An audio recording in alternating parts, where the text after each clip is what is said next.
What is up mga kapulutan? For today's video, magluluto tayo ng sinigang na tuna with maraming gulay. Request yan ng lolo kong walang ngipin, kaya pagbigyan natin. Alright.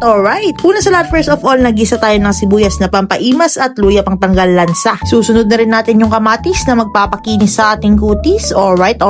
Syempre, hindi rin mawawala ang magpapasarap sa ating sinigang na Lawrence Classic Patis with 5% protein. Nagbibigay umami sa bawat recipe, kaya tara, subukan natin. Alright.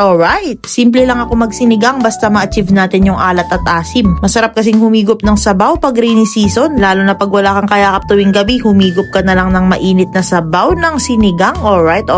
Sa pang-asim, naglagay lang tayo ng isang sachet ng sinigang na sampalok mix, at kapag kulong-kulo na, ilalagay na natin ng tuna slices. Kikilaw ko sana to, kaso nag-request yung lolo ko ng sinigang, kaya pagbigyan natin siya. Hahaluan pa natin ng maraming gulay para healthy talaga. Talong at okra, pwede na. Pero syempre, dadagdagan pa natin ng kangkong leaves para mas lalong sumarap ang ating sinigang. Alright. Sheesh! Meron na tayong napakasolid at napakasarap na tuna sinigang with overloaded sa gulay. Masarap ulamin dahil maulan-ulan ang panahon dito sa amin. Sa inyo ba mga kapulutan, wala din bang tigil ang ulan? Dito kasi sa La Union, tuloy-tuloy, kaya binabaha na yung mga ibang lugar. At dahil request ng lolo ko itong sinigang na tuna, siya ang unang titikim dyan. Tignan natin kung alright din ba. Alright. Oh, that's good. Alright. Ganun ba yan?